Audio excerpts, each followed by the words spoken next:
Okay, we're ready. Prakasha. इच्छामि खमा समनो वंदियो जवनी जय निसी है मथेन वंदामि इच्छा करण संदेश्य भगवान इरिया वयम परिकमामि इच्छामि परिकम्यो इरिया वयाय विरहणाय गमणा गमणे पाण कमणे बिय कमणे हरिय कमणे ओ साउतिंग पणग दग मटी मगड़ा संताना सकमणे जेमे जीवा विराया एगेंदिया बेंदिया तेंदिया चोरिंदिया पंचेंदिया अबी हयावत्या लेसिया संगाया संगठिया परिया विया किलामिया उदविया ठाणा ठाणम संकामिया जीवियाओ ववरोव्या तस्मिच्छामि डुक्णम तस उत्तरीकरणं पायचितकरणं विसोहीकरणं विसलीकरणं पावनं कम्मणं निगान टायटामि कौसकम अनत्थ उसस्येणं निसस्येणं खास्येणं क्षेणं जम्बायेणं मुडुयेणं वायनि सगणं बम्येपित मुछाय सुहुमेम अंग संचालहिम सुहुमेम खेल संचालहिम सुहुमेहिम इट्ठी संचालहिम एवं आई एहिम आगारहिम अभगो विरायो जमे कौसगो यावर्यंताणं भगवंताणं नमो कारणं न पारेमी ताव कायम ठाणेणं मोणेणं जाणेणं एक लोगस नो कौसग न आवडे तो चार नोकार अप्पाणं बोसीरामी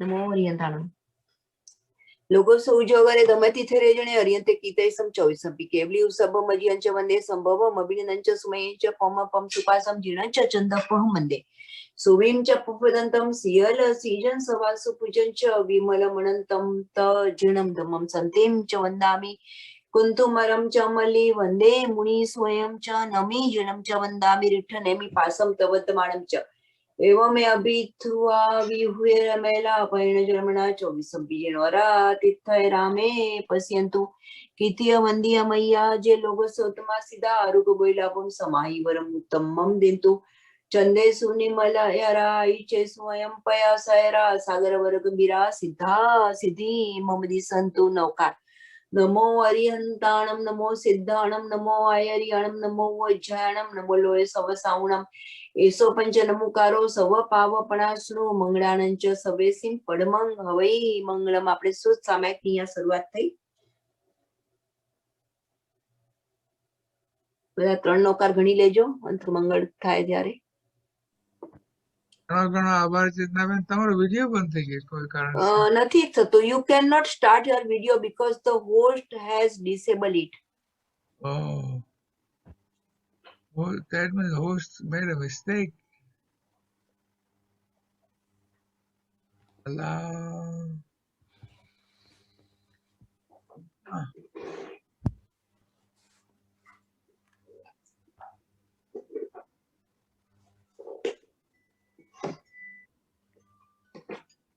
ગિરીશભાઈ આવી ગયા છે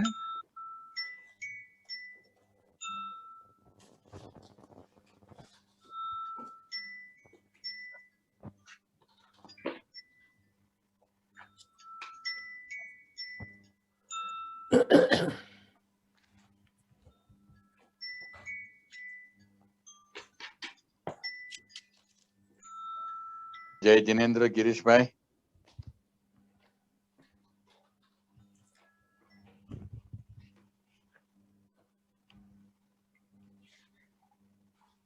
તૈયાર છે ગિરીશભાઈ જય જિનેન્દ્ર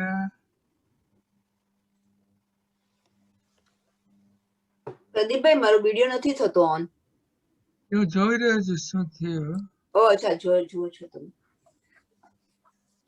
જય જિનેન્દ્ર બધાને તમે કયો ત્યારે શરૂ કરશો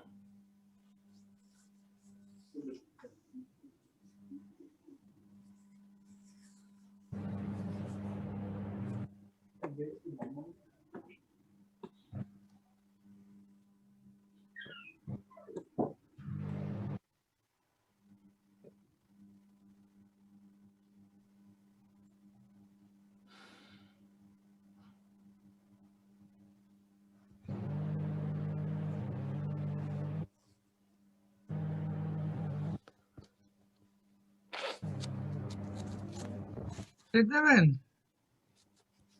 તમે નીકળીને પાછા આવી જાઓ. ઓકે, ઠીક છે.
તમે કહો ત્યારે રેડી? હા, બધું તૈયાર સાહેબ. રેડી.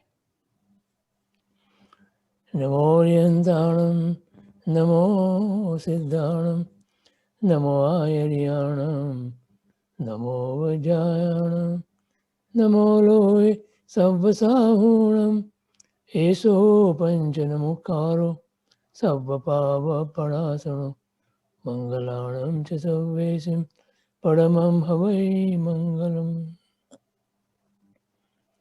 અજ્ઞાનતિમિરાંધાનાં જ્ઞાનાંજનશલાકયા ચક્ષુરુન્મીલિतं येन તસ્मै શ્રી ગુરવે નમઃ.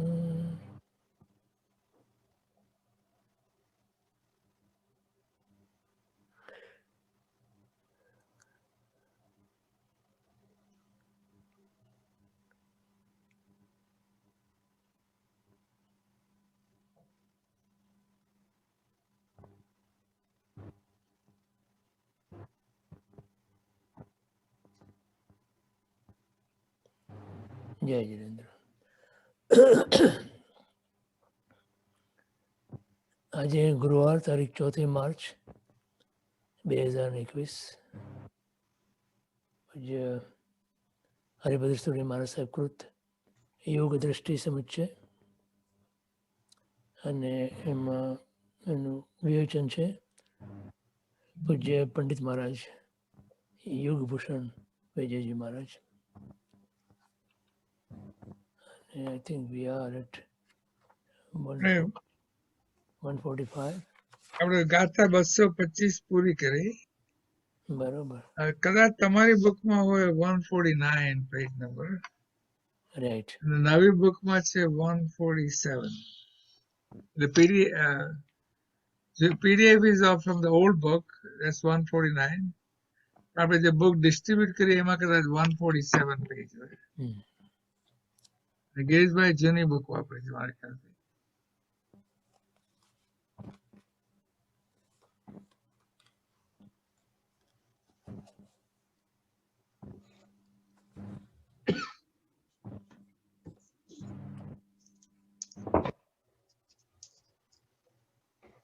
આ ગાથામાં એકદમ મહત્વની એક વાત કરે છે કે આ ગ્રંથના શ્રવણથી યોગ્ય જીવને લાભ થાય છે. એટલે આપણી યોગ્યતા હોય તો આપણને અવશ્ય લાભ આનાથી થાય, અને જો આપણને અવશ્ય લાભ નથી થતો અથવા તો લાભ ન થાય તો એમાં ગ્રંથકર્તા એમ કહે છે કે ગ્રંથમાં કહેલા બધા પદાર્થો ટાઈમ ટેસ્ટેડ એટલે કે અનુભવ ગમ્ય છે અને અનુભૂતિમાંથી નીકળેલા છે આ બધા શબ્દો. એટલે એ તમારી યોગ્યતા હોય તો તમને એ અવશ્ય ફળે. જો આપણને નથી ફળતા તો એનું એકમાત્ર કારણ ઉપાદાનની અશુદ્ધતા. છતાં પણ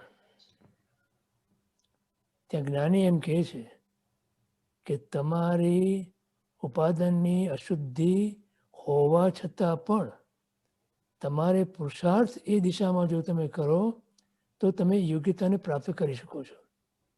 અને એવી યોગ્યતા જ્યારે પ્રાપ્ત થાય છે ત્યારે જીવ અવશ્ય પામે છે. ધારો કે અત્યારે આ પદાર્થો આપણને કદાચ ન પણ સમજાતા હોય, તેના માટે એક જ્ઞાનીના વચનો યાદ રાખવાના કે વિતરાગનો કહેલો પરમ શાંત રસમય ધર્મ પૂર્ણ સત્ય છે એવો નિશ્ચય રાખવો. તો કે નથી ફળતા, શું કારણ?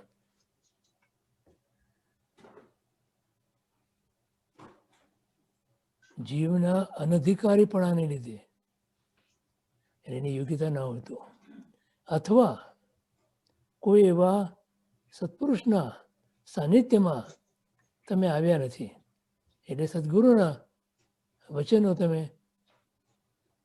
બરાબર સાંભળ્યા નથી.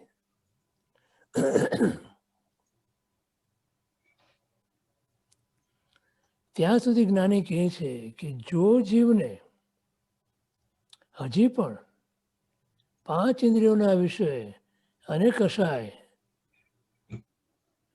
બુદ્ધિ રહી તો એને જ્ઞાનીના વચન સાંભળ્યા પણ નથી, જ્ઞાનીને ના પરિચયમાં પણ નથી આવ્યા, અને જ્ઞાનીને ચરણોને સેવ્યા પણ નથી. તો એમ કહે છે ત્યાં જીવના અનધિકારીપણાને લીધે અથવા સત્પુરુષના યોગ વિના, હવે શું કહે છે કે ન સમજાતું હોય તો પણ જો તમારી જિજ્ઞાસા હોય, જો તમારી ઈચ્છા હોય અને જો તમે એ પામવા જ માગતા હોય તો પણ, તો શું કરો કે તો પણ એના જેવું જીવને ઉત્તમ કોઈ વસ્તુ દુનિયાની અંદર નથી એવો એક નિશ્ચય કરી અને આ વચનોને અવધારવા. તો યોગ્યતા ન હોવા છતાં પણ યોગ્યતાની પ્રાપ્તિ પણ આનાથી થશે. સમજાણું? આપણી યોગ્યતા છે કે નહીં આપણને ખબર નથી, ગુરુ જાણે. આપણે તો માત્ર ગુરુ વચનોને તહત્તી કરવાનું છે. ગુરુ પ્રત્યેનું સમર્પણ 100%. પછી જવાબદારી ગુરુની. પણ આપણે વિશી વોશી હોઈએ અને આપણને એમ થાય કે મને સમજાય તો સમજવું, ન સમજાય તો કાંઈ નહીં, શું કરું હું? આવી વાત જો આપણે કરીએ તો આપણું ઠેકાણું ના પડે. માટે કહે છે જો, પરંતુ અયોગ્ય જીવને નુકસાન થાય છે, એટલે તમારી યોગ્યતા પ્રમાણે તમને એનો લાભ અને તમારી અયોગ્યતાને પ્રમાણે તમને નુકસાન. તેમને એ નુકસાનમાંથી બચાવવા માટે કરુણા બુદ્ધિથી ગ્રંથકાર મહર્ષિ વિદ્વાન પુરુષોને વિનંતી કરે છે કે આ ગ્રંથ અયોગ્ય પુરુષોને આપવો નહીં, અર્થાત સંભળાવવો નહીં, વંચાવવો નહીં. બોલો. છતાં પરમાત્માની દેશનામાં એમના સમર્ષણની અંદર અનેક જીવો જાય છે, યોગ્ય હોય કે અયોગ્ય હોય. કેમ કે ત્યાં પરમાત્માનું જે પુણ્ય બળ છે એવું અતિશય છે કે ત્યાં ગયેલા અયોગ્ય જીવો પણ પોતાની યોગ્યતા પ્રાપ્ત કરીને પાછા ફરે છે. અને છતાં પણ એવા અયોગ્ય જીવો હોય પણ ખરા કે જે પરમાત્માની વાણી સાક્ષાત સાંભળ્યા પછી પણ અંતરની અંદર એ પરિણમી ના હોય તો એમનું પરિભ્રમણ હજી એવું ને એવું ઊભું રહે છે. આ બાબતમાં ખાસ આદર રાખવો એટલે કે ધ્યાન રાખવું. જો કે વિદ્વાન પુરુષો અયોગ્યને આપતા જ નથી એમ પોતે જાણે છે, છતાં આ વાત મહત્વની છે એમ ભાર દેવા માટે આ પ્રમાણે વિનંતી કરી છે. આમાં સમજાણું? હવે ગાથા 227માં એનું કારણ બતાવે છે કે હરિભદ્ર સુરીજી કેમ આમ કહે છે, તો કે અયોગ્ય જીવને આ ગ્રંથ ના આપવો એમ કહેવા પાછળ શ્રી હરિભદ્ર સુરીજીનો આશય કરુણાનો છે, પણ ક્ષુદ્રતાનો નથી. ભાવ દોષ એટલે ક્ષુદ્રતા. તેઓ ક્ષુદ્ર બુદ્ધિથી ના નથી પાડતા, પણ કરુણા બુદ્ધિથી ના પાડે છે. આ ગ્રંથનો વિષય આધ્યાત્મિક યોગ માર્ગનો છે, એટલે અતિ મહાન છે અને ગહન છે, ઊંડો છે, ઘેરો છે. સામાન્ય વ્યક્તિઓના પલ્લે પડે એવી વાત નથી. એમના પોતાના આત્માની અંદર એ પરિણામ પામે એવી વાત નથી. એમની બુદ્ધિથી એ સ્વીકારી શકે એમ નથી, સમજી શકે એમ નથી. માટે અયોગ્ય જીવો તેની કિંમત ના સમજે. આ મહત્વની વસ્તુ છે. આપણને એની કિંમત સમજાય તો જ આપણને એ મેળવવા જેવું લાગે.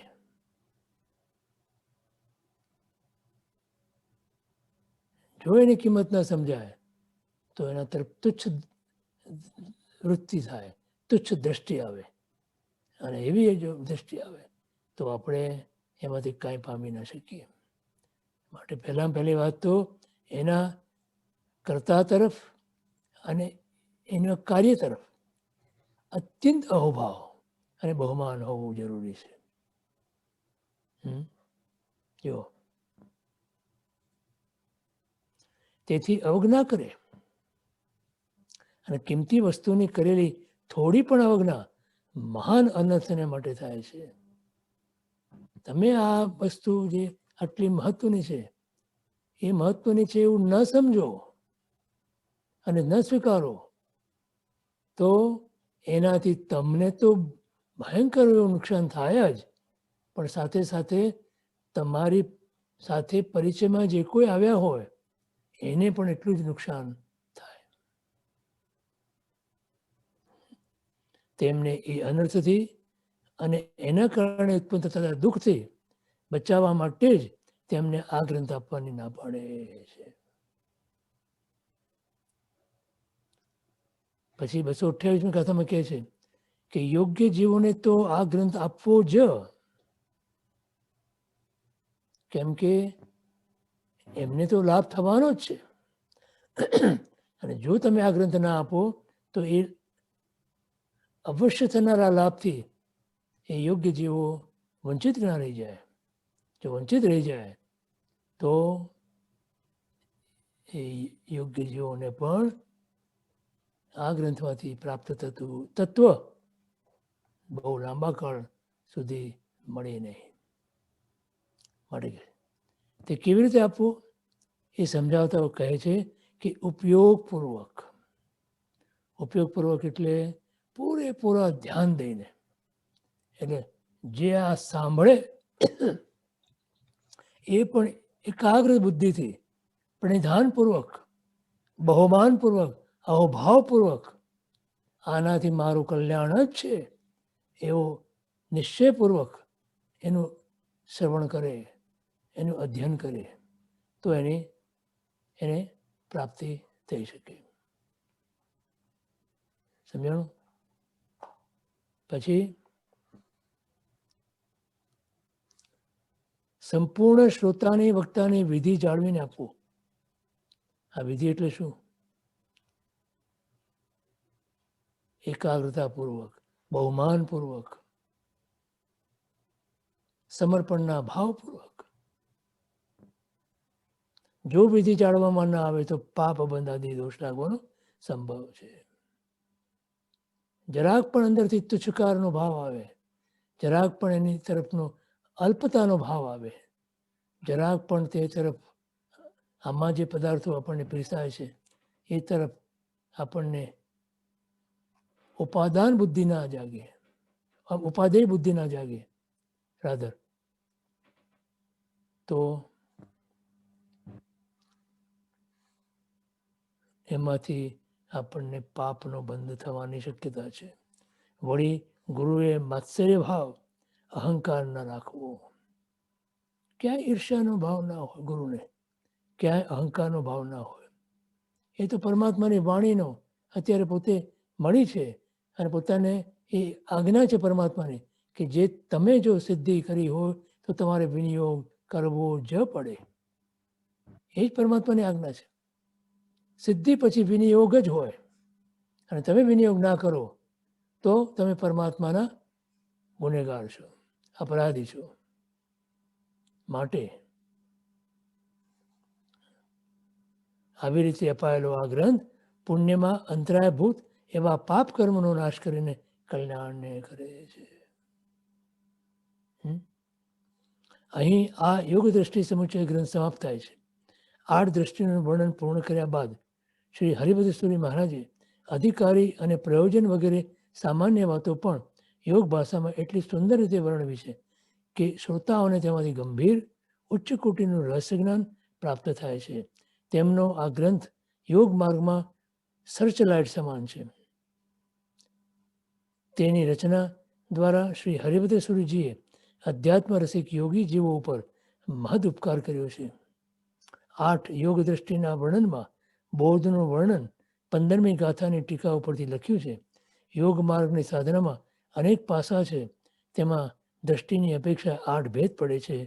તે 8 દ્રષ્ટિની વિચારણા કરી હવે યોગના બીજી અપેક્ષાએ જે 3 ભેદ પડે છે તે ઈચ્છા યોગ, શાસ્ત્ર યોગ અને સામર્થ્ય યોગ, તેનું 3જા શ્લોકથી માંડીને 11મા શ્લોક સુધી વર્ણન કર્યું છે.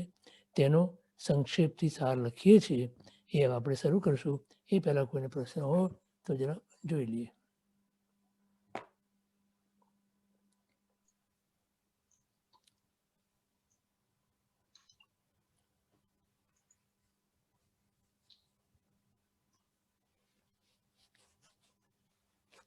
દીપિકા બોલો. પ્રણામ ગિરીશભાઈ. જી. આપણે હમણાં કીધું કે સિદ્ધિ યોગ થાય શાસ્ત્રનો પછી વિનિયોગ કરવો પડે નહીં તો દોષ લાગે, એટલે એનું જરા નહીં સમજ પડી. તમે કોઈ પણ તમારી ક્રિયા હોય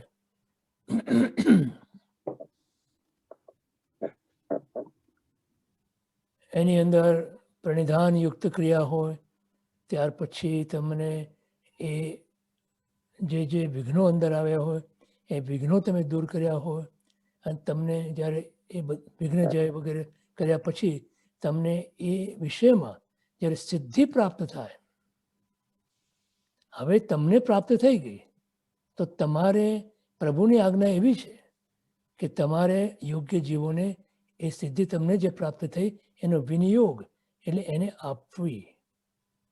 સિદ્ધિમાં તમને જે પદાર્થો પ્રાપ્ત થયા એ અન્ય યોગ્ય જીવોને આપવાના. એનું નામ સિદ્ધિ એટલે લાઈક એકદમ લાઈક જે તમારામાં તમારા આત્મામાં એ પરિણામ પામ્યું હોય ત્યારે. અને કોઈ એવું ના હોય એટલે લાઈક આપણે તો પ્રાયશ્ચિત કરવાનું, એટલે કોઈ યોગ્ય જીવ આપણે ના હોય કે કેવી રીતે? એટલે તમને સિદ્ધિ પ્રાપ્ત ન થઈ હોય ને તો તમે વિનિયોગ ના કરી શકો.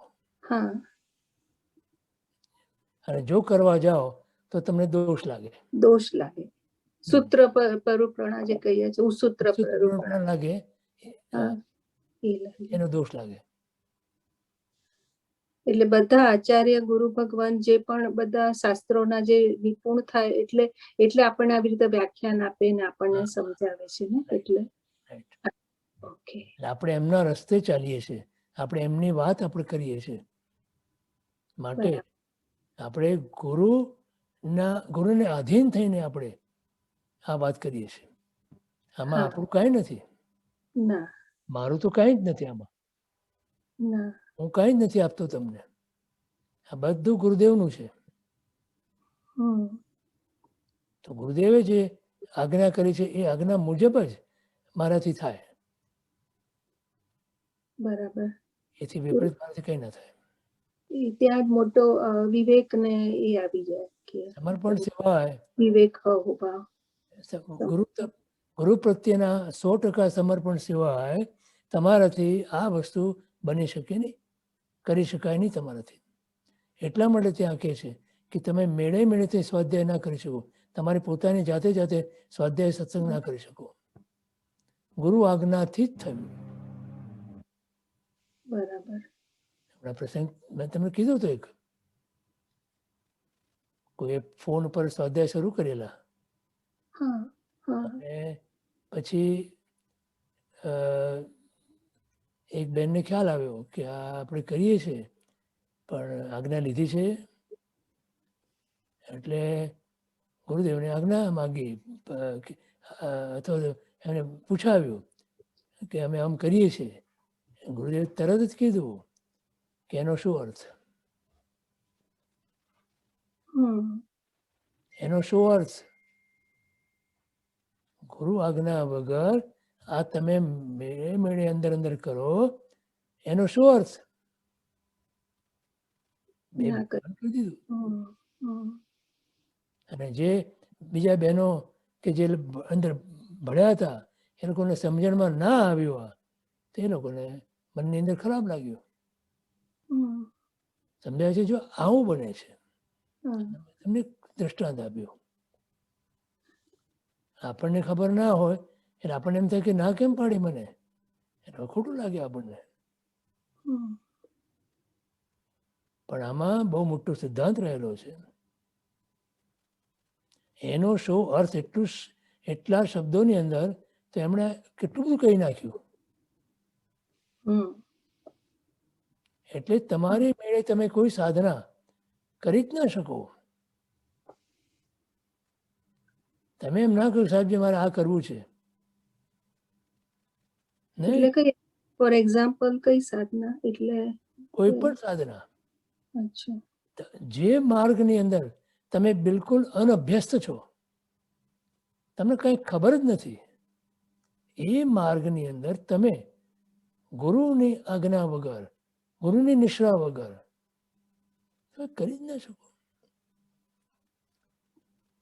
જ્ઞાની પણ કહે છે અને શાસ્ત્રો પણ કહે છે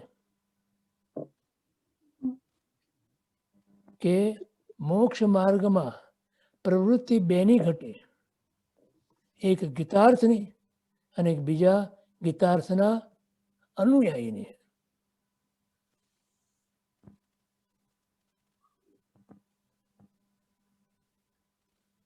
તો આપણે કલ્યાણ મિત્ર સાથે કે આપણે જ્યારે સ્વાધ્યાયનું તમે કલ્યાણ મિત્ર સાથે કરો કે તમારે કોઈની પણ સાથે કરો કે તમારે જાતે કરો, ગુરુ આજ્ઞા વગર તો થઈ જ ના શકે.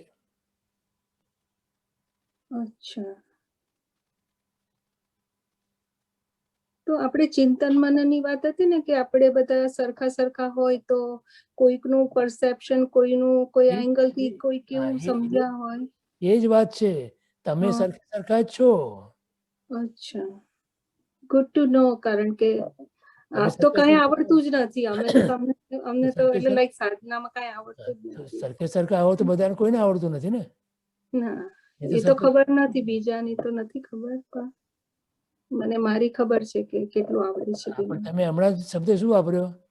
કલ્યાણ મિત્ર. સરખા હોઈએ એનો અર્થ. હા, અચ્છા. અચ્છા. તો શેની વાત કરાય કે શેની નહીં કરાય, એટલે આવી રીતે લાઈક આપણે બીજું કઈ વિકલ્પો કે બીજી કઈ વાત કરીએ એના કરતા કઈ આવું હોય તો શું વાત કરાય? જસ્ટ પૂછું છું ખાલી કે કોની સાથે કલ્યાણ મિત્ર હોય કે આપણે સાથે સામાયિક કઈ કરતા હોઈએ સાથે બધા. આપણે ગુરુની આજ્ઞા લઈને કરો ને. અચ્છા. કોણ ના પાડે તમને? અચ્છા, કરવાની ના નથી, પણ તમારા સ્વચ્છંદથી કરો એ નહીં. Okay okay. ગુરુ આજ્ઞા ગુરુ આજ્ઞાને આધીન થઈને અનંતા જીવો મોક્ષ ગયા. ખુદ બરાબર. પરમાત્મા સોયડાંગ સૂત્રની અંદર આ વાત કરે છે. અને આચાર્ય સૂત્રમાં તો આ જ વાત છે. હા આણાય ધમ્મો ને આણાય થવો. તમારે કોઈ પણ ધર્મની પ્રવૃત્તિ કરવી હોય કે જે તમારા માટે અનભ્યસ્ત છે, અનાદિકાળથી તમારે અભ્યાસ નથી એનો, હમ. અને તમે પામેલા છો ને, તો તમે કોને પમાડવાના? કોઈને નહીં. આને પમાડો ને તેને પમાડો ને આને પમાડો ને તેને પમાડો. ના તમે કયો ગુરુદેવની આજ્ઞા લ્યો. સાચું. માટે ત્યાં કહે છે જ્ઞાની મોક્ષ માર્ગમાં પ્રવૃત્તિ બેની ઘટે. હમ. એક જ્ઞાનીની અને બીજો જ્ઞાનીના આશ્રયવાનની. બરાબર. એ શ્લોક શાસ્ત્રમાં પણ છે. એમાં શબ્દ મૂક્યો છે ગીતાર્થ, એટલે ગીતાર્થ એટલે જ્ઞાની. જ્ઞાની ગુરુ. ત્યાં બોલો કે માર્ગ ની અંદર પ્રવૃત્તિ બેની ઘટે, એક ગીતાર્થની અને બીજી ગીતાર્થના આશ્રયવાનની. કાં તો તમે પોતે ગીતાર્થ બનો અથવા ગીતાર્થના આશ્રયવાન બનો. આશ્રયવાન એટલે પૂર્ણપણે ગુરુના ગીતાર્થની નિશ્રા. નિશ્રામાં અંદર. એટલે કે એમની આજ્ઞા વગર એક ડગલું પણ તમે ભરી ના શકો. આ માર્ગમાં, મોક્ષ બરાબર. માર્ગમાં. મોક્ષ માટે. બાકી સંસારમાં તમે જે કરવું એ કરો, હમ. એમાં તમારે ગુરુની આજ્ઞા ના જ જોઈએ. સમજાણું? બહુ જ એટલે ગુડ ટુ નો આવી રીતે કે આપણે કરીએ એના કરતા દોષ પછી વધારે આપણે લાગી જાય.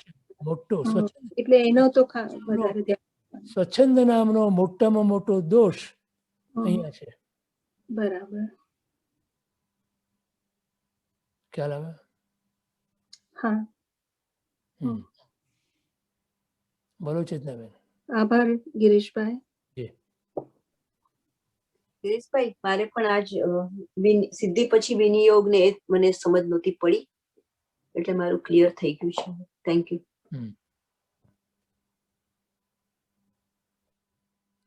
2, 4, 5 પુસ્તકો વાંચી લીધા. 8-10 વાંચનાઓ સ્વાધ્યાય બધા સાંભળી લીધા, અને જીવ માને કે મને બધું આવડી ગયું હવે, અને હું હવે આ બધું કરી શકું. મોટી ગેરસમજ છે, ખોટી દિશા છે. સમજાય છે? જો કોઈ બીજાનો પ્રશ્ન હોય તો ઠીક છે, નહીં તો આપણે આગળ આ 3 જે વસ્તુ કીધી, ઈચ્છા યોગ, શાસ્ત્ર યોગ અને સામર્થ્ય યોગ. સંસારની અસારતા સમજાયા પછી પહેલામાં પહેલી વાત તો આ છે, સંસારની અસારતા તો સમજાવવી જ જોઈએ અને આત્મામાં પરિણામ પામવી જોઈએ, એ પરિણમવી જોઈએ. કે પંચસૂત્રકાર જેમ કહે છે એ પ્રમાણે આ સંસાર અનાદિકાળથી છે, જીવ અનાદિકાળથી છે, જીવનો કર્મ સાથેનો સંબંધ અનાદિકાળથી છે, અને એ સંસાર દુઃખ સ્વરૂપ છે, દુઃખ ફલક છે અને દુઃખાનુબંધી છે. આવું જ્યાં સુધી જીવને પોતાના મનમાં અને પોતાના હૃદયની અંદર પૂરેપૂરું બેઠેલું નથી, સ્વીકારેલું નથી, ત્યાં સુધી જો તેના પ્રત્યે વૈરાગ્ય આવવો અત્યંત દુર્લભ છે. અને વૈરાગ્યની ભૂમિકા વગર તમને મોક્ષ માર્ગની પણ ઈચ્છા, એ તમારી ઈચ્છા વાંઝણી છે.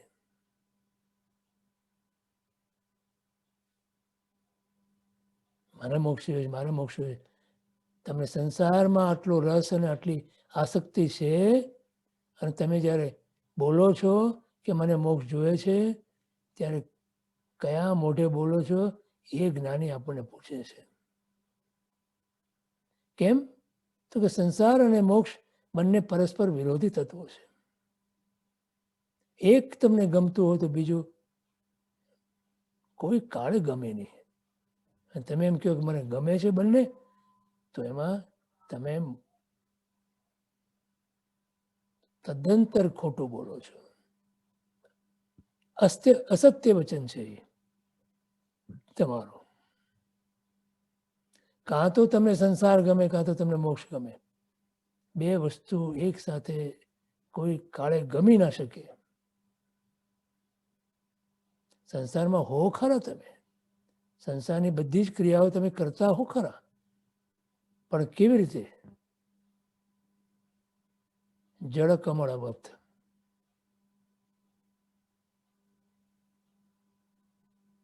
ખોપેલા ના હો.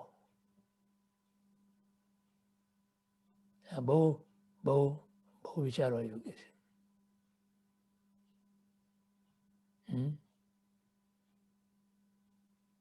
જો સંસારની અસારતા સમજાયા પછી જીવને તેના પ્રત્યે વૈરાગ્ય જાગે છે. સાંસારિક સુખો તેને તુચ્છ અને દુઃખ સ્વરૂપ લાગે છે. દુઃખ તે સંસારનું હોય ને એ તો દુઃખરૂપ લાગે જ, પણ સંસારનું સુખ પણ કહેવાતું એ પણ જ્યારે એને દુઃખરૂપ લાગે ત્યારે એને વૈરાગ્ય સ્પર્શો કહેવાય. બોલો. તમારા આ સામાયિક પ્રતિક્રમણ, પૂજા, ભક્તિ, આ બધું કેવળ પુણ્યના ખાતે જાય છે, આત્માના ખાતે નથી જતું. સમજાય છે? સત્સંગ, સ્વાધ્યાય, ધ્યાન બધું પુણ્યના ખાતે જાય છે. શુભ પ્રવૃત્તિ છે માટે પુણ્ય છે, અને એમાં જો તમારો આશય અશુભ છે તો અનુબંધ તો પાપનો જ પડવાનો છે. ભલે પુણ્યનો બંધ પડે તમે શુભ પ્રવૃત્તિ કરો છો માટે, અને એ તો ઢગલાબંધ પુણ્ય તમે બાંધી શકો છો એના કારણે, પણ અનુબંધ જે છે એ આશયને અનુસરે છે. અને ત્યાં આશય શું છે? અને આશયને પ્રમાણે તમને અનુબંધ જે પડે છે એને કારણે સંસારનું પરિભ્રમણ એવું ને એવું ઊભું રહે છે. આ વાત જ્યાં સુધી નહીં સમજાય ત્યાં સુધી શુદ્ધ ધર્મની પ્રાપ્તિ થવી અત્યંત અત્યંત દુર્લભ છે.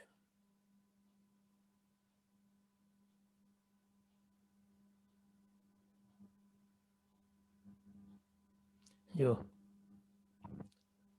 આખો સંસાર તેને પાપમય અને દુઃખમય લાગે છે. સંસાર એટલે 18 પાપસ્થાનકની પરિણતિ. એમાં ક્યાં ક્યાં સુખ છે? કેવું મને? પાપના કારણે તો દુઃખ જ છે.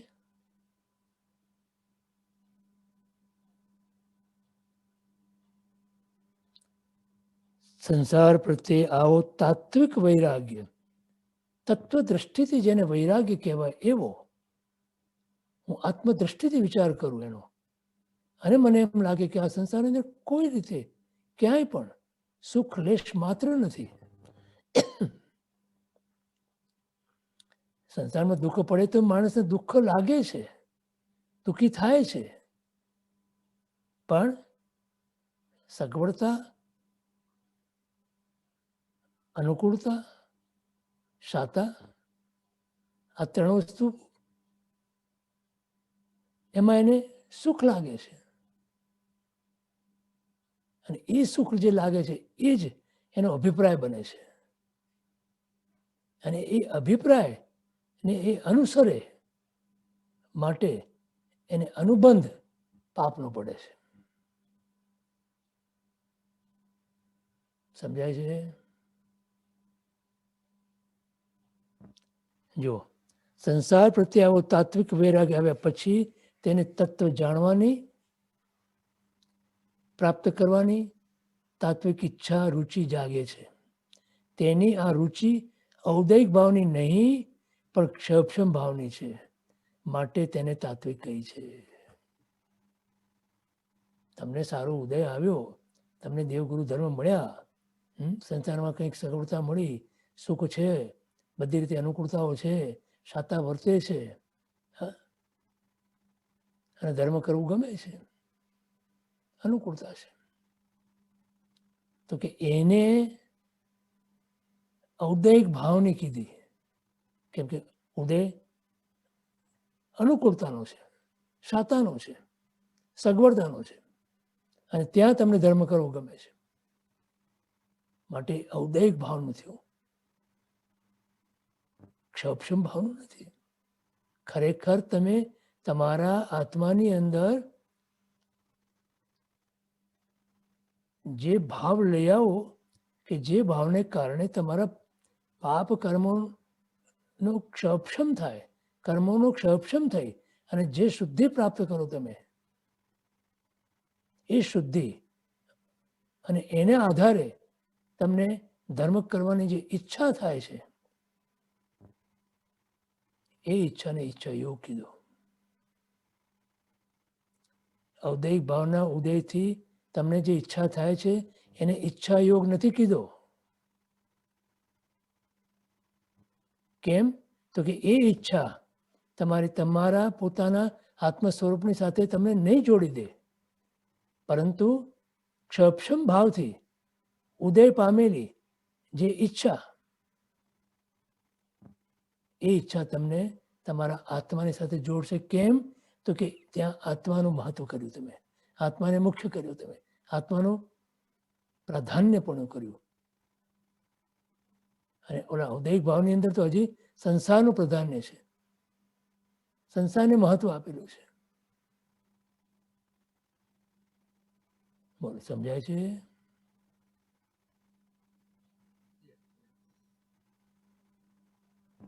ક્યાં આપણે એને ક્યાં જ્ઞાનીના વચનોની અંદર કહેલું મર્મ.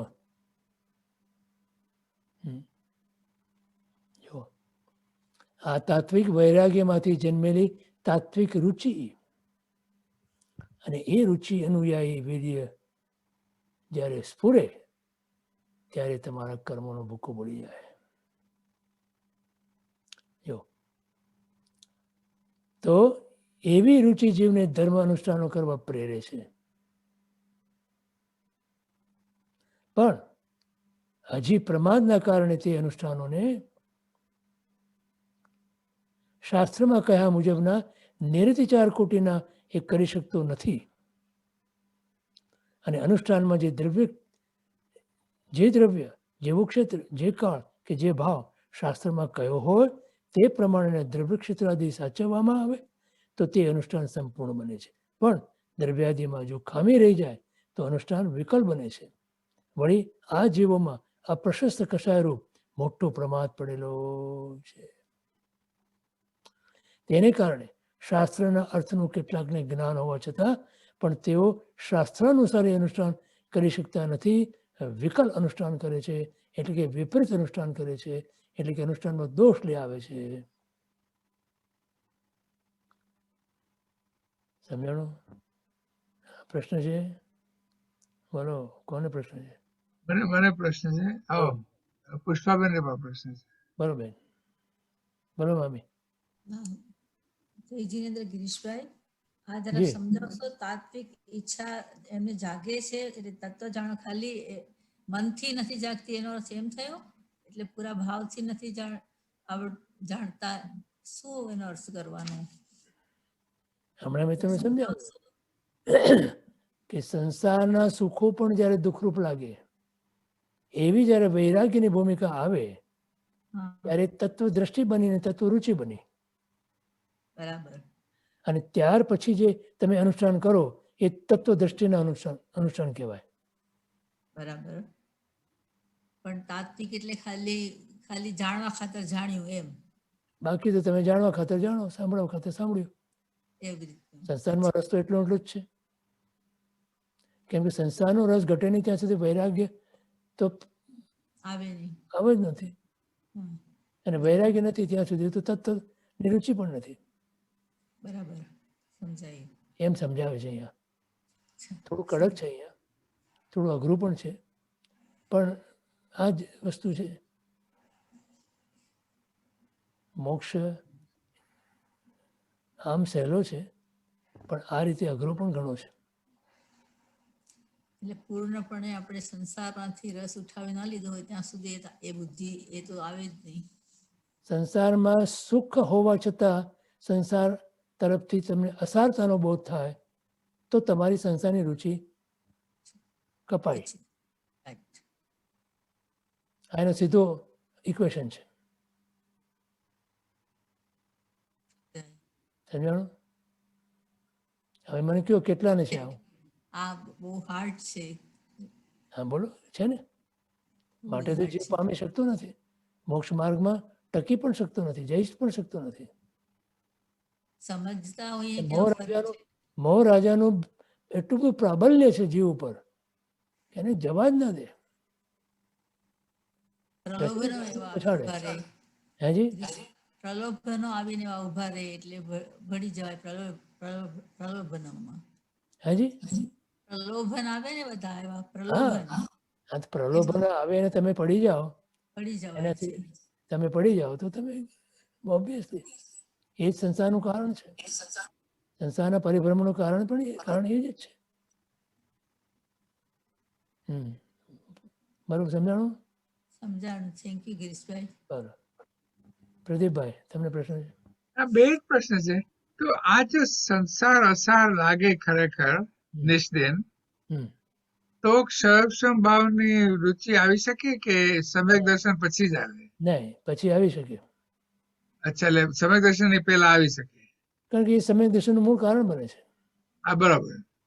માટે હવે જે પેલા જે બધી બાંધ્યા બધા પાપના અનુબંધ વાળા પુણ્ય, એનું સંક્રમણ પછી થઈ શકે? હા, હા, એમાં જે રુચિ આવી, યસ, જે તાત્વિક રુચિ થઈ, યસ. એ તાત્વિક રુચિ જ તમારા અનુબંધને તોડી નાખે છે. જૂના અનુબંધને પણ હા, સમ્યક દર્શન પહેલા, પહેલાના એ પણ પહેલા સમ્યક દર્શન પહેલા એની શરૂઆત થઈ જાય સંક્રમણની, એબ્સોલ્યુટલી. જો તાત્વિક દ્રષ્ટિ શુદ્ધ હોય તો. હા, તાત્વિક રુચિ. તાત્વિક રુચિ, યસ. હા, ક્ષરક્ષમ એ ભાવ. તો એ એક માર્ગ થયો અમારા માટે. હાજી? તો એ એક માર્ગ બન્યો પણ અમારા માટે. હા, એબ્સોલ્યુટલી. એમ બરોબર છે એકદમ. એ જ બતાવે છે આપણને અહીંયા. એટલે સંસાર અસાર માનો, સાચી રુચિ પ્રગટ કરો, પછી બધું સવળું થાય. હા, હવે જ્યાં સુધી સંસારમાં રુચિ છે ત્યાં સુધી આત્મામાં રુચિ છે ને, ત્યાં સુધી સાબસીડી. એની વાતોમાં રુચિ ખરી બરોબર. તો ગમે છે.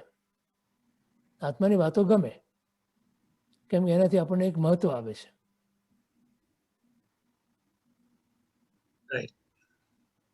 આત્માર્થીના લક્ષણોમાં પણ કહ્યું આત્મસિદ્ધિમાં. બોલો, કશાયની ઉપશાંતતા માત્ર મોક્ષ અભિલાષ. તો માત્ર મોક્ષ અભિલાષ કીધું એટલે શું થયું? સંસારની અભિલાષા હોય અંદર? ના. વાત થઈ ગઈ પૂરી. આ આત્માર્થીનું લક્ષણ. યસ. અને ભવે ખેદ, સંસારનો કંટાળો, તો રુચિ ક્યાં ગઈ? આત્મામાં જ જાય. તમને સંસારનો કંટ્રોલ આવેલા રુચિ આત્મામાં જ જાય. બરોબર.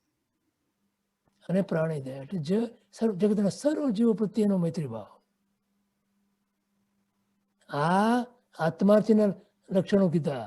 અને જેને આત્મા ગમે છે, સાચે સાચ ગમે છે, એનામાં આ 4 લક્ષણો હોય.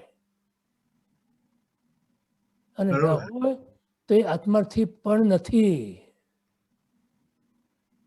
રાઈટ. બોલો,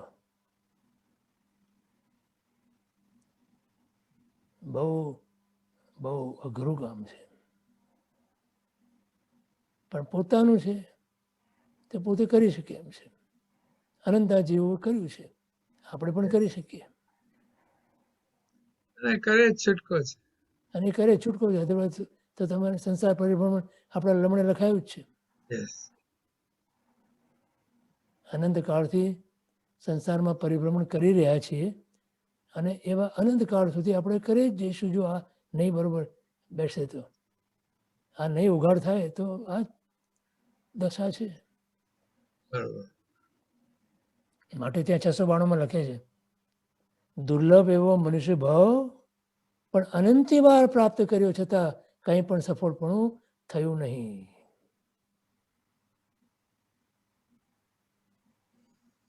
બોલો.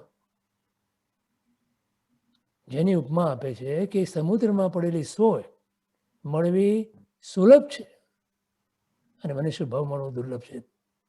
આટલો દુર્લભ મનુષ્ય ભાવ પણ જીવને અનંતી વાર પ્રાપ્ત થયો છે.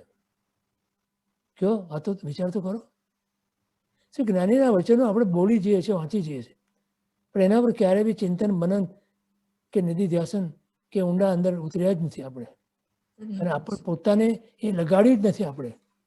આપણે સ્વ તરફ એની પરિણતિ કરી જ નથી. એનું સ્વમાં પરિણમન કર્યું જ નથી. એકદમ ઝાટકો લાગે આપણને રાઈટ.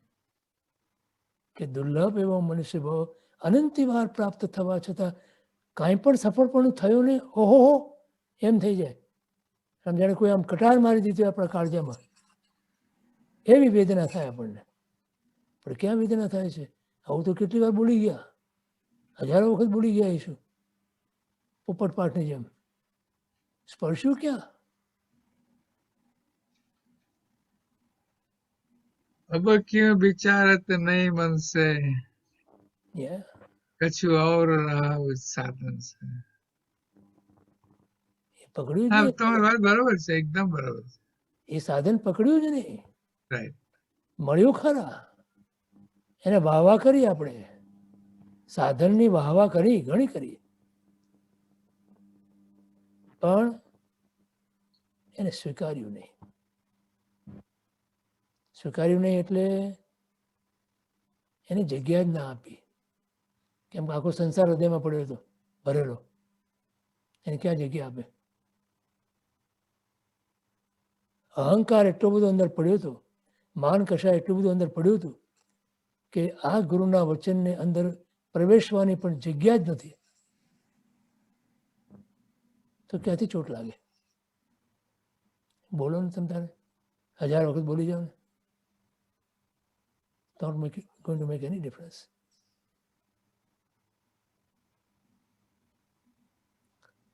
અહંકારને અહંકાર તરીકે ઓળખાય નહીં, કશાયને કશાય તરીકે ઓળખાય નહીં, ન જ ઓળખાય. મોહ રાજાનો પડદો એવો આગળ પડ્યો છે, કાળો ધબ જેવો, કે એની આર પર કઈ દેખાય નહીં આપણને. બોલો. બીજા બે પ્રશ્ન છે. બોલો. તેજસ કુમાર. પ્રણામ કિરીશભાઈ. જી. આ સિમ્પલ સવાલ હતો. બંધ અને અનુબંધ આ બંનેમાં કોઈ ફરક છે કે બંને એક જ, એનો મીનિંગ એક જ થાય છે? ના ના ના ના ના ના ના.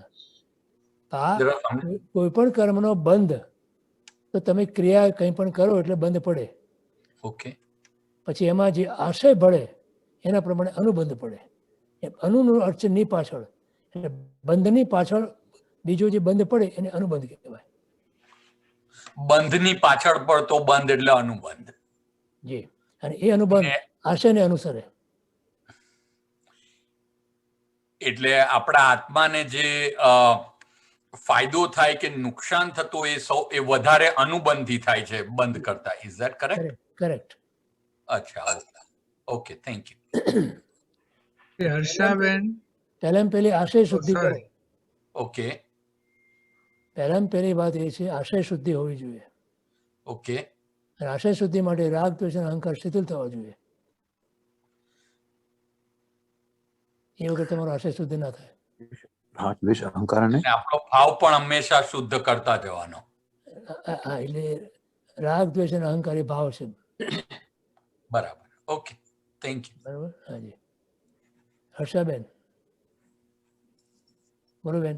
હા, જય જિનેન્દ્ર. પ્રણામ ગિરીશભાઈ. જી આપણે જે અહીંયા કીધું છે ને, અનુષ્ઠાનમાં જે દ્રવ્ય જેવું ક્ષેત્ર, જે કાળ કે જે ભાવ શાસ્ત્રમાં કયો હોય, તો એમાં દ્રવ્ય એટલે આપણું આત્માનું દ્રવ્ય એ સમજવાનું. આ દ્રવ્ય એટલે દ્રવ્ય રીતે. ધારો કે તમે સામાયિક દ્રવ્ય. કરો હા, તો સામાયિકમાં જે વિધિ તમે કરો એ દ્રવ્ય વિધિ થઈ. પણ એમાં સોરી કયાથી જે કરીએ ને આપણે એ બધું દ્રવ્ય થઈ. જી બરાબર. પણ એમાં પછી ક્ષેત્ર ને કાળ હા. કેવી રીતે સાચવવાના આપણે? સામાયિક કરવા બેસો તો તમારે જી. તમારે એની ક્ષેત્ર જ્યાં બેસવાના હોય તમે એ હા, પણ હા. કરીને બેસો ને તમે. હા, હા. અને કાળ ઓકે. કાળ એટલે પણ સારા સમય લઈને તમે બેસો ને. સમય હા, હા, એ બધું. બરાબર છે. એ જ વિચાર. Okay, thank you.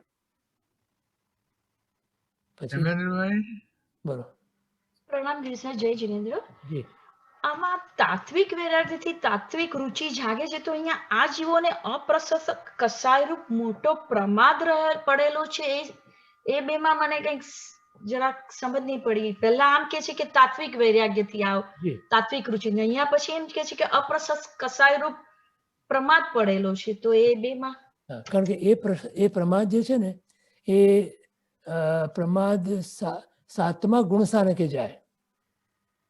અચ્છા. અપ્રમાદ એ પહેલા એ પ્રમાદ હોય, પણ એ પ્રમાદ કેવો હોય એમાં બે પ્રકાર આવે. એમાં અપ્રશસ્ત પ્રમાદ અને પ્રશસ્ત પ્રમાદ.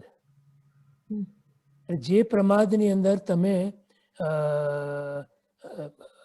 તમારા પોતાના અંદરના ભાવ ન ભળ્યા હોય અને જે પ્રમાદ હોય અંદર કર્મના ઉદયથી, એને પ્રશસ્ત પ્રમાદ કહેવાય.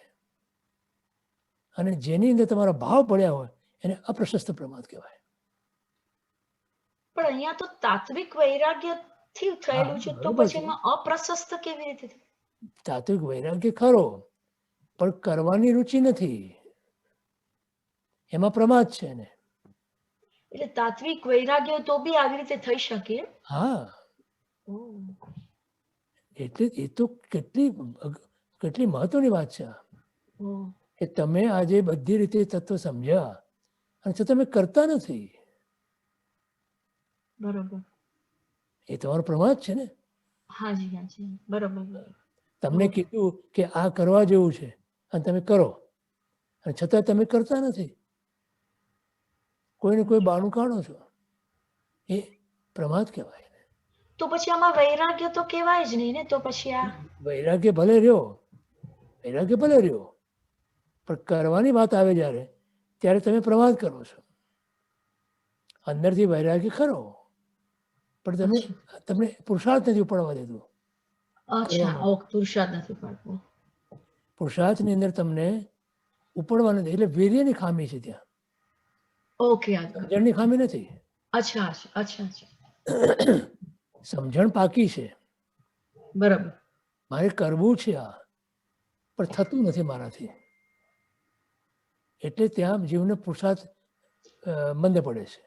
તો એને તોડવા માટે શું ઉપાય? પ્રમાદને તોડવા માટે એક જ ઉપાય, ફરી એને માટેનો પ્રયત્ન કર્યા કરવાનો. પુરુષાર્થ સિવાય અંતરાય તૂટે નહીં, બરાબર. કેમ કે ઘાતી કર્મ છે. અને પ્રમાદ એ અંતરાય કર્મનું એક પાસું જ છે. બરાબર છે. સમજાણું? બરાબર. Thank you.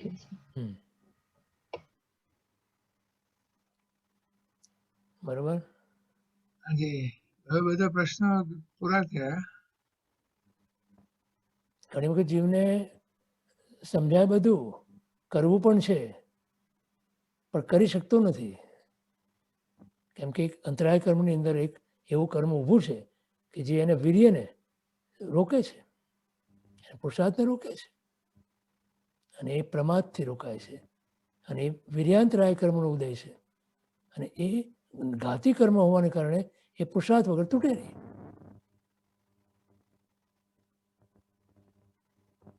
માટે સમજાણું? જો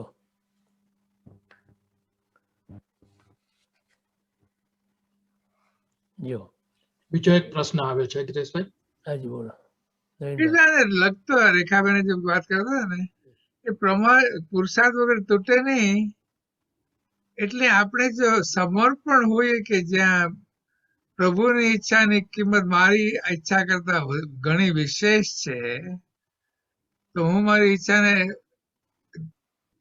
જતી કરવા અને સમર્થ બનું ગૌણ કરવા ત્યારે એ પ્રમાણને તોડીને પુરુષાર્થ થઈ શકે. બરાબર છે. બીજો કોઈ ઉપાય મને તો નથી દેખાતો. નહીં નહીં, કારણ કે અંતરાય કર્મ એ ઘાતી કર્મ છે, અને ઘાતી કર્મ પુરુષાર્થ વગર તૂટે નહીં. અને પુરુષાર્થને રોકનારું કર્મ પણ અંતરાય કર્મ જ છે. યસ, એટલે હવે આ એટલે તો મારી પ્રબળ ઈચ્છા પ્રભુને સમર્પણની હોય તો હા તો બને, અને તો જ તો જ બને. બરોબર. આમ પ્રભુ આગળ જઈને આંસુ પાડો, પ્રભુ મારાથી કેમ થતું નથી આ. એટલે દાસત્વ સ્વીકાર્યું જ રહ્યું. હા, માંગો પ્રભુ પાસે, ગુરુ પાસે જઈને કે મારો આ પ્રમાદને સાહેબ તમે લઈ લ્યો, તોડો, કંઈ પણ કરો, પણ કંઈક કરો આની અંદર કે મારો આ પ્રમાદ તૂટે મારાથી, છૂટે મારાથી, મારા વીર્યનું સ્ફુરણ થઈ જાય, હું સ્ફોરવી શકું એવી કોઈ કૃપા કરો.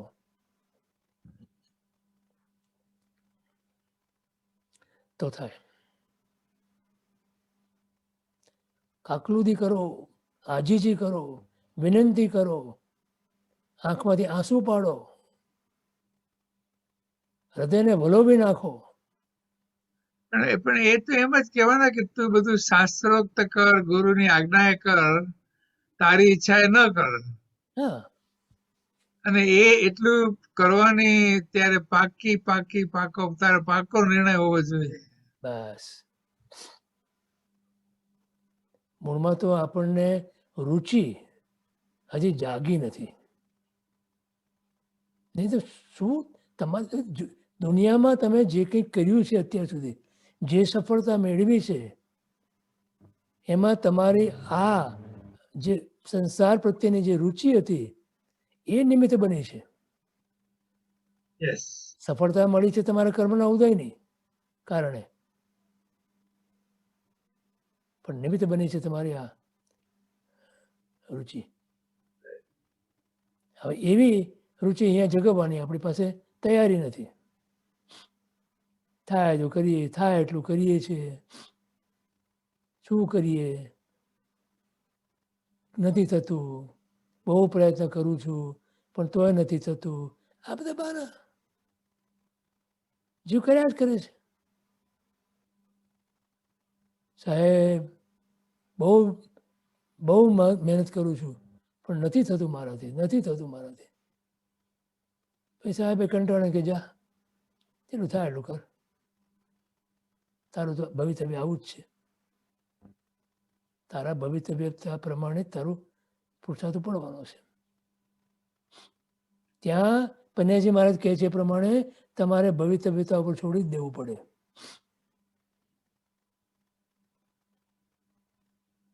સમજાણું? બોલો ને. સ્મિતાબેન નો પ્રશ્ન છે. પ્રણામ ગિરીશભાઈ. આજે છેલ્લે તમે સમજાવ્યું ને એના જ રિલેટેડ મારો પ્રશ્ન હતો કે અત્યારે પ્રમાદની પહેલા વાત ચાલતી હતી બધી, અત્યારે પણ તાત્વિક રુચિ એટલે આત્માથી મને લાભ કે નુકસાન શું છે, સંસારથી લાભ નુકસાન શું છે, જો એ બરાબર સમજાઈ ગયું હોય તો રુચિ થવાની ને, રુચિ થવાની તો આ બધો પ્રશ્નનો સવાલ જ નહીં આવે. Was that right understanding? That was my question which I was holding. Right. એટલે પછી ત્યાં રુચિ તો થાય પણ પછી એ પ્રમાણે પુરુષાર્થ ઉપડતો નથી. પણ તો સમજણ જ નથી આવી. જો લાભ નુકસાનનો બરાબર ખ્યાલ આવ્યો હોય, ખ્યાલ આવ્યો છતાં પણ ઘણા આળસુ માણસો ના હોય, એમને ધંધો બતાવ્યો હોય, સંસારની વાત કરું છું, પણ એ આળસુ એટલો હોય કે ડગલું ના ભરે. That is possible. પણ જો એના પર જવાબદારી હોય કે એને પર પાછા કોઈ હોય તો પછી કરવું જ પડે છે. સમવેર જવાબદારી હોય તોય નથી કરતા અમુક જીવો એવા એ તમે સંસારમાં જુઓ છો. તો એ તો પછી આગળ ભદ્રજ આચાર્યજીએ સમજાવ્યું જ છે કે એવા લોકો માટે આ છે જ નહીં, કે જે પછી સમજ. પણ બેઝિકલી અહીંયા જ લાવવાનું છે. એટલું આપણે લાવીએ કે આનાથી મને લાભ નુકસાન શું થયો હા, એના પર પૂરો વિચાર કરીને પછી જે રાઈટ, આપણે કીધું એ પ્રમાણે રાઈટ, ગુરુ અને ભગવાનને રાઈટ. સહાય લેવાની. એ નથી કરતા ને જીવો. આજે ગમે તે બહાનું કાઢી લે, બહાના કાઢે, અંદરથી રસ્તા કાઢે પોતાના ન કરવાના. ખ્યાલ આવે? આ બધું કરે જીવ. જીવને ન કરવું એટલે બધું ઘણું બધું કરે. Thank you.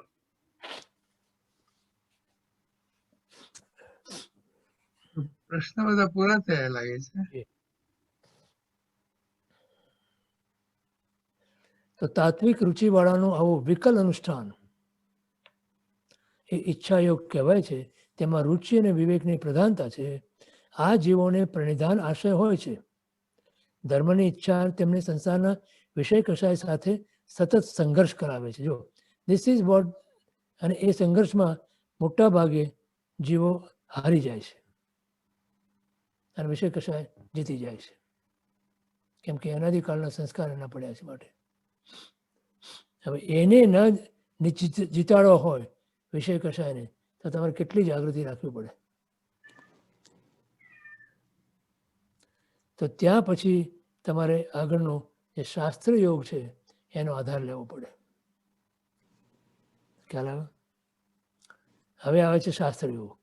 અપ્રમત્તપણે શાસ્ત્રમાં કહેલી વિધિ મુજબનું સંપૂર્ણ નિરતિચાર અનુષ્ઠાન એ શાસ્ત્ર યોગ કહેવાય છે.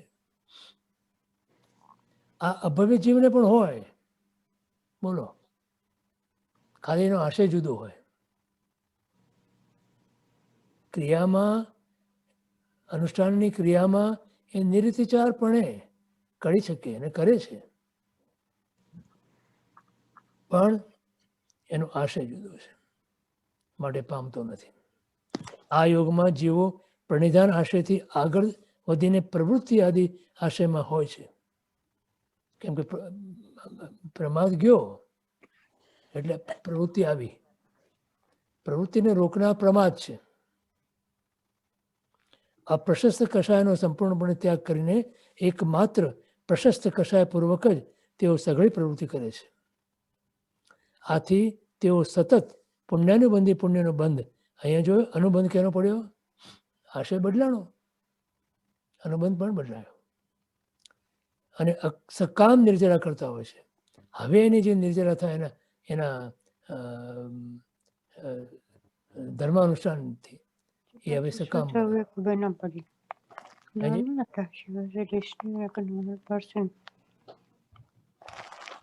કોઈનું ચાલુ છે. હા, કિરણબેન હવે એને મ્યુટ કરી પોતે. ગુણસ્થાનક પ્રત્યેક પાપ બંધ સિવાય બીજો પાપ બંધ એને હોતો નથી. અમુક ગુણસ્થાનક અમુક પાપ બંધ હોય, કેમ કે જે એ કર્મો નિર્જરા નથી એટલે બની શકે, પણ એની ઈચ્છા પ્રમાણે ના હોય, તે આશય ના હોય, ઈચ્છા ના હોય, એ પાપ નહીં.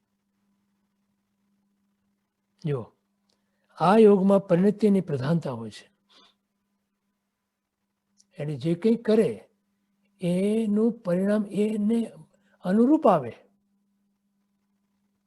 ઈચ્છા યોગમાં રુચિ રૂપ શ્રદ્ધા હોય છે, જ્યારે અહીં પરિણતિ રૂપ શ્રદ્ધા હોય છે.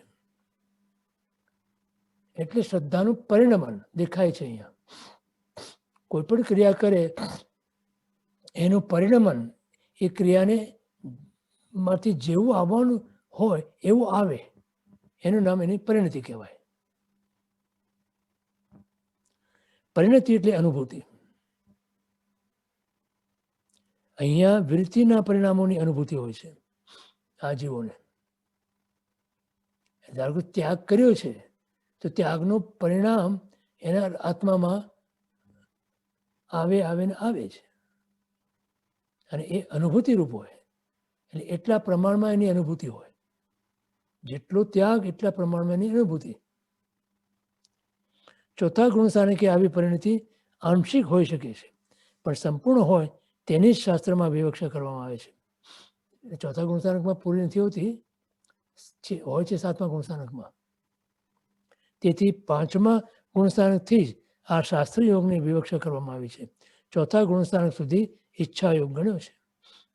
5મા ગુણસ્થાનક પછી, કેમ કે ત્યાં વૃત્તિના પરિણામ છે ને, એટલે થોડી એની પરિણતિ થઈ, પછી 6ઠામાં વિશેષ થઈ અને 7મામાં પૂરેપૂરી થાય છે.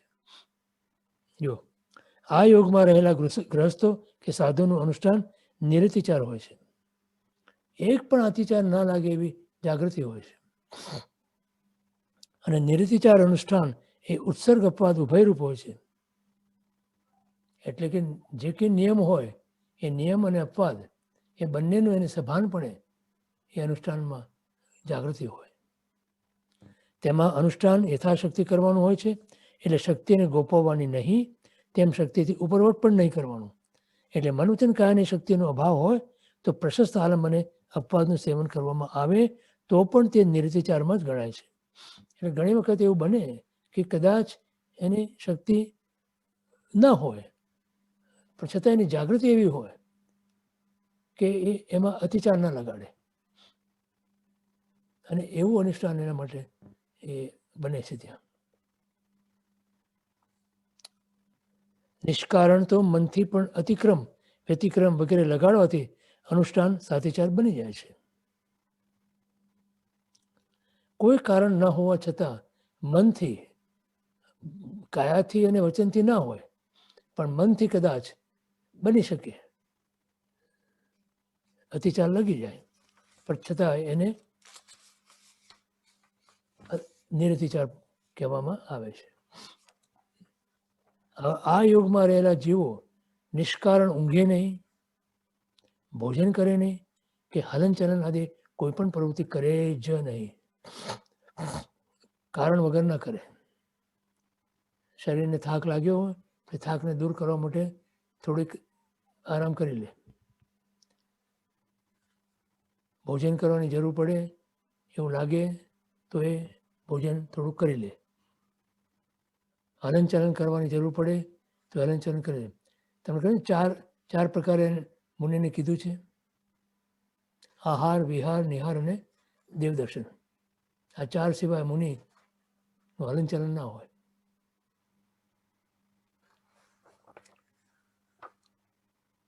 આદિ કોઈ પણ પ્રવૃત્તિ કરે જ નહીં. તે બધી જ પ્રવૃત્તિ સકારણ અને પ્રશસ્ત કષાયપૂર્વક જ કરે. દુઃખ પ્રત્યેનો અણગમો એ પણ અપ્રશસ્ત કષાય રૂપે એક જાતનો પ્રમાદ છે. બોલો, આ કેટલી સૂક્ષ્મ વ્યાખ્યા કરી છે. તમને દુઃખ ના ગમે ને એ પણ એક પ્રકારનો પ્રમાદ છે, કેમ કે એની અપેક્ષાએ તમને સુખ ગમે છે, અને સુખ ગમે એ પ્રમાદ છે. આ યોગમાં રહેલા જીવો દુઃખથી ગભરાતા નથી. દુઃખની જડી વરસતી હોય છતાં તેઓ અડીખમ સ્થિતિમાં સ્વાધ્યાય ધ્યાનાદિમાં અપ્રમત્ત રહે છે. કેટલા બધા દ્રષ્ટાંત આપણા શાસ્ત્રમાં છે આવા, કે જેની અંદર આ રીતે જોઈ શકાય છે.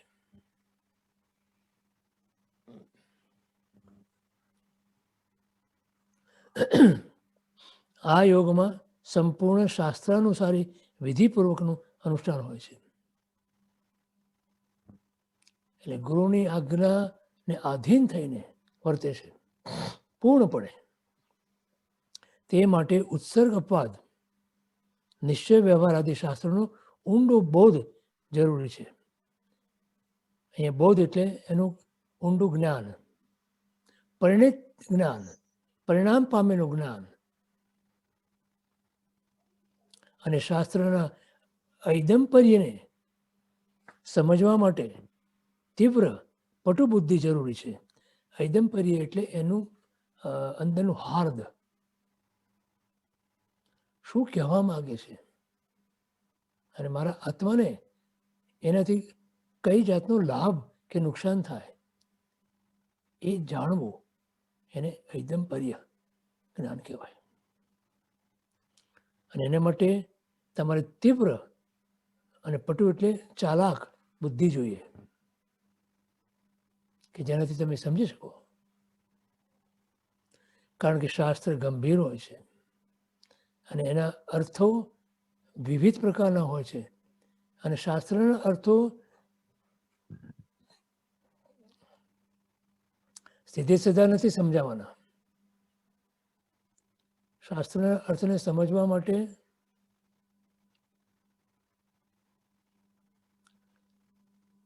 એના જે વિવિધ પ્રકારના નિમિત્તો, વિવિધ પ્રકારના પ્રસંગો, વિવિધ પ્રકારની એની વ્યાખ્યાઓ, વિવિધ પ્રકારના એના અપવાદો, વિવિધ પ્રકારની એની ઉત્સર્ગ માર્ગની પ્રરૂપણા, આ બધું એક સાથે તમે વિચારી અને પછી એટલે એ ગીતાર્થ સિવાય કે ગીતાર્થના આશ્રયવાન સિવાય બની ના શકે. સમજાણું? ગીતાર્થની વ્યાખ્યા જે છે ઉત્સર્ગ અપવાદ માર્ગનું પૂર્ણપણે જેની જ્ઞાતા છે એ ગીતાર્થ છે. વ્યવહાર નિશ્ચયનું સમન્વય કરીને જે વાત કરે એ ગીતાર્થ છે. જેનું જ્ઞાન અનુભૂતિમાંથી નીકળેલું છે એ ગીતાર્થ છે. એને અનુભૂતિવાન મહાપુરુષો ના ગ્રંથો કે એમની જે વાતો હોય, એમની જે વાચના હોય એ સામાન્ય માણસ કરતા જુદી જ પડી આવે.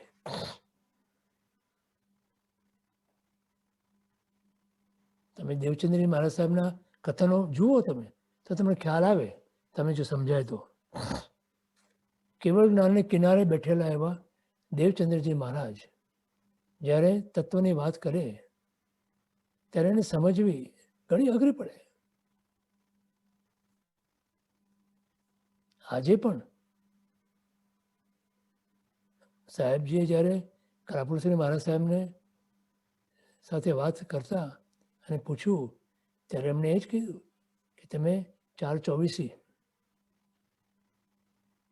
એને ઊંડો અભ્યાસ કરો. વર્ષો પહેલાની વાત છે. પન્યાજી ભગવાન પણ એ જ કહેતા. એમણે કરાપુરશ્રી મહારાજ સાહેબને કહેલું કે 424 બરોબર અભ્યાસ કરો. કેમ કે એ મહાપુરુષો કેવળ જ્ઞાનની ને કિનારે બેઠેલા, એટલે પરમાત્માનું જ્ઞાન એમાં શું કહેવા માગે છે પરમાત્મા એનું એમને પોતાના અનુભવથી, અનુભૂતિથી પોતે જાણ્યું છે અને એ જ્ઞાન એમને પીરસ્યું છે ત્યાં.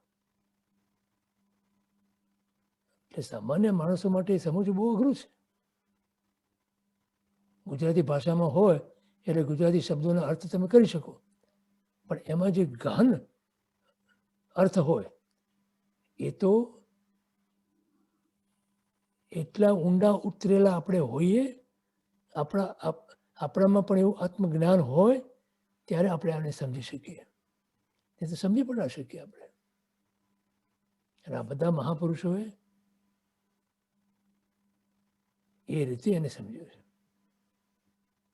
પન્યાજી ભગવાન જુઓ, કરાપુરશ્રી મહારાજ સાહેબ જુઓ, જયગોશ્વરી મહારાજ સાહેબ જુઓ, મુક્તિદર્શન મહારાજ સાહેબ જુઓ, આપણા સાહેબજી જુઓ, આ બધા આવી રીતે એના ગહન અંદર અર્થોને ખોલીને પોતાના અનુભવ ઉપર ચકાસીને આપણને એનો લાભ આપ્યો છે.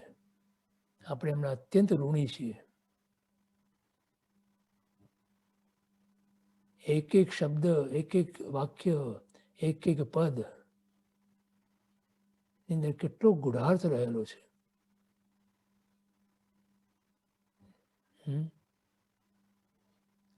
અનુભૂતિવાન મહાપુરુષો જ એને સમજી શકે અને આપણને કહી શકે.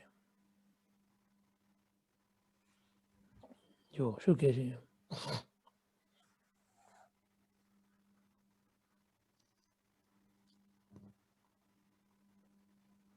આ યોગમાં સંપૂર્ણ શાસ્ત્રાનુસારી વિધિપૂર્વકનું અનુષ્ઠાન હોય છે.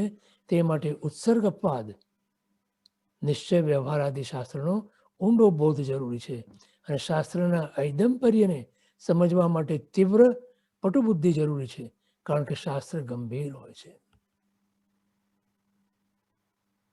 હવે આપણે એવા શાસ્ત્રો લઈને વાંચવા બેસીએ, ક્યાંથી આપણો પત્તો ખાય?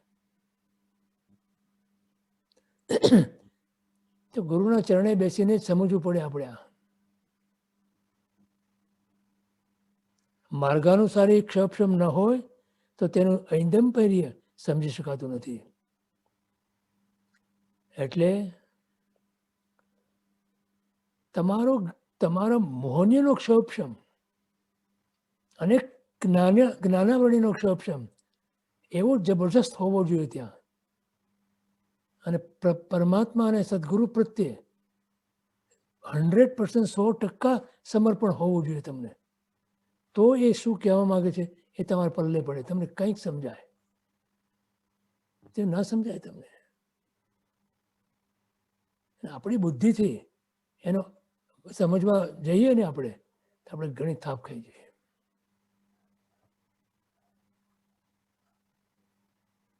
જો દરેક અનુષ્ઠાનના અતિક્રમ, વ્યતિક્રમ, અતિચાર અને અનાચાર આદિ તેમજ સંયમના પરિણામો, 14 ગુણસ્થાનકના પરિણામો, સમિતિ ગુપ્તિના પરિણામો આદિ તીવ્ર પટુબુદ્ધિ સિવાય સમજી શકાતા નથી. આ કેવી બુદ્ધિ જોઈએ? નિર્મળ બુદ્ધિ. મોહનીય કર્મના ક્ષપક્ષમથી ઉત્પન્ન થયેલી બુદ્ધિ. કેવળ જ્ઞાનાવરણીય કર્મના ક્ષપક્ષમથી ઉત્પન્ન થયેલી બુદ્ધિ નહીં. મોહનીયના ક્ષપક્ષમથી ઉત્પન્ન થયેલી જે બુદ્ધિ, એની વાત કરે છે. બોધના અભાવમાં સૂક્ષ્મ કષાય આદિના પરિણામો પણ સમજી શકાતા નથી. આપણા સૂક્ષ્મ આપણા તો સ્થૂળ કષાયો પણ આપણે સમજી શકતા નથી. એના માટે આપણે ગુરુ પાસે જવું પડે કે ગુરુદેવ આપ જ મને કહો કે મારામાં શું દોષ છે. એ તો આપણે કરવું નથી. પોતાના મેળે પોતાની સ્વચ્છંદતાથી જે આપણે અર્થો કરીએ એ અર્થો ક્યારેય પણ તમારા આત્માને કલ્યાણકારી બની ન શકે. જો કેટલું ઊંડું જોઈએ આમાં.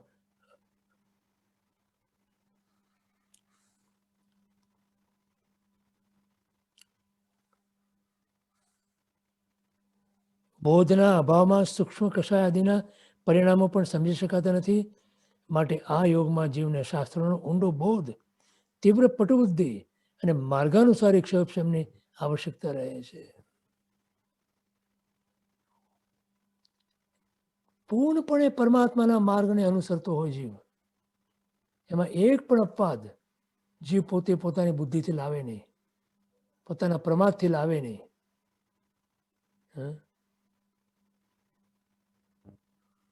શાસ્ત્ર યોગ એ મોક્ષ માર્ગમાં કિલ્લા સમાન છે. It's a fort. કોઈ અંદર ઘૂસી ના જાય. એક પણ દુર્ભાવ ઘૂસી ન શકે અંદર.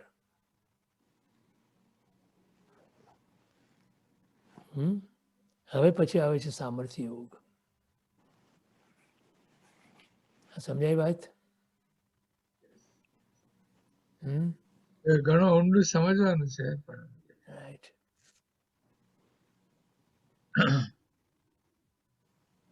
બોલો. બીજા કોઈ પ્રશ્ન છે? મને એક પ્રશ્ન છે. આજે સૂક્ષ્મ કષાયની વાત છે,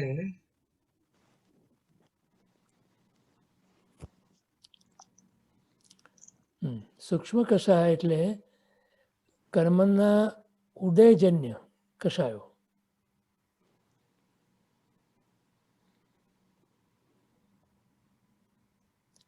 જેમાં જીવનો ઉપયોગ નથી પડતો.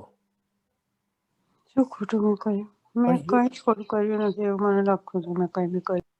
કોણ છે? યોગની ભૂમિકા છે. મનોવચન કાયાના યોગની ભૂમિકા છે. સમજાણું?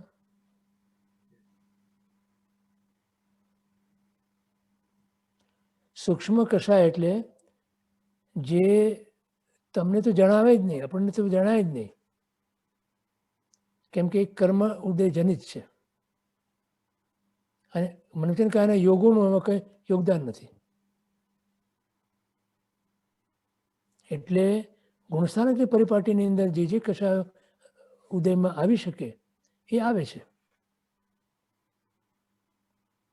એમાં જીવ વિચાર પણ નથી કરી શકતો, એમાં જીવનો કોઈ વચનનો પણ પ્રયોગ નથી અને કોઈ કાયાનો પણ પ્રયોગ નથી.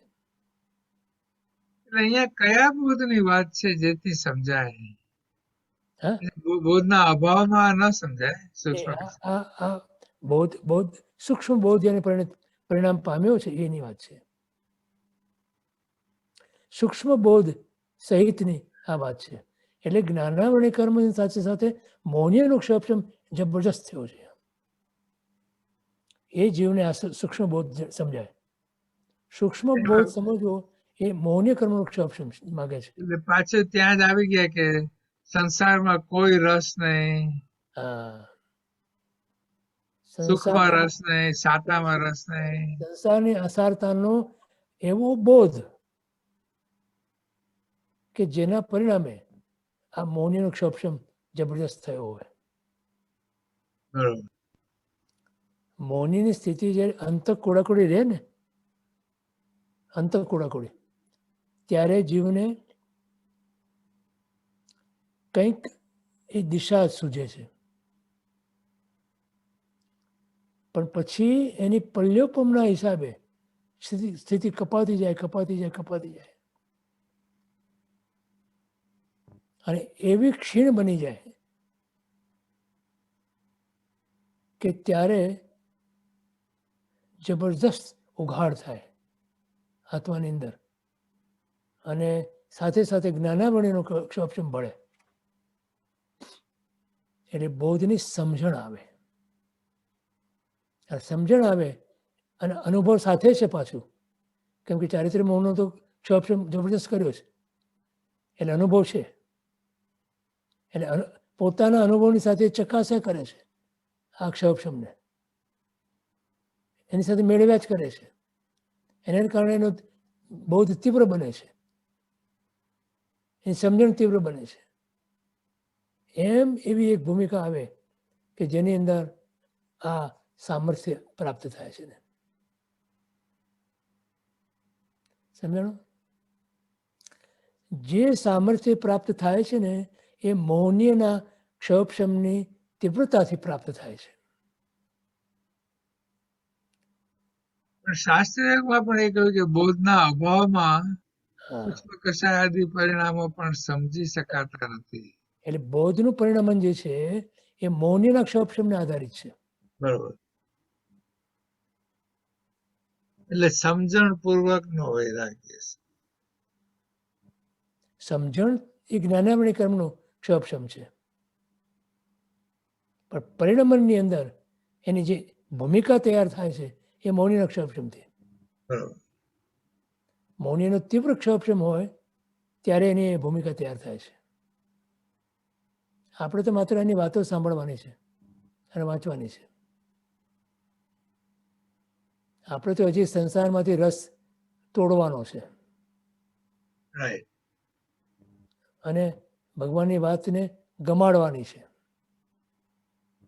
હજી તો ભગવાનની વાત આપણને પૂરેપૂરી ગમી પણ નથી. આ તો બધી આગળની વાત છે. બધી 6ઠા 7મા ગુણસ્થાનકની વાત છે. 6ઠ્ઠી દ્રષ્ટિની વાત છે. 5મી 6ઠ્ઠી 7મી દ્રષ્ટિની વાત છે. ભગવાનની વાત ગમવી અને વૈરાગ્ય એમાં સાતત્યનો પણ ઘણી આવશ્યકતા આવી જાય ને. સાતત્ય આવવું એ વીર્યાંતરાયના ક્ષપક્ષમથી આવે છે. આવે જાય એનાથી કઈ બહુ લાભ ન થાય. પણ વીર્યાંતરાયના ક્ષપક્ષમની અંદર મૌનનો ક્ષપક્ષમ અવશ્ય અંતે ભાગ ભજવે છે. બરોબર. સમજાણું? ટૂંકમાં સમજવું હોય તો મૌન્યનો ક્ષપક્ષમ એ અત્યંત અત્યંત અત્યંત જરૂરી છે અને એ અત્યંત અત્યંત અત્યંત દુર્લભ છે. જબરજસ્ત પુરુષાર્થ માગે છે. તો એ આપણે કરવાની તૈયારી હોય તો જરૂર આપણે પામીએ.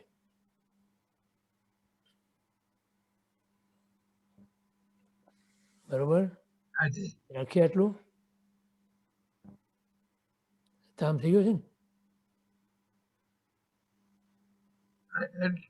ટાઈમ થઈ ગયો છે એટલે આ પૂરું નહીં થાય આજે, એટલે પણ રાખો. હાજી, ચાલો. સર્વમંગલ માંગલ્યમ સર્વ કલ્યાણ કારણમ પ્રધાનમ સર્વધર્માણમ જૈનમ જયતિ શાસનમ. સદગુરુ દેવ કી જય. મહાવીર સ્વામી ભગવાન કી જય. જય જિનેન્દ્ર. બધાને યાદ હશે કે શનિવારે શિબિરનું 5મી સેશન આવશે 10:30 વાગે, એ જ લિંક. પણ આપણે શરૂ કરશું સ્તવન 10:15. તો બધા વહેલા પધારજો. અને હમણાં જેને ઉતાવળ હોય હાથ ઊંચો કરો એટલે મહેશભાઈ ને સગવડ રહે. મહેશભાઈ. જયશ્રીબેન શાહ.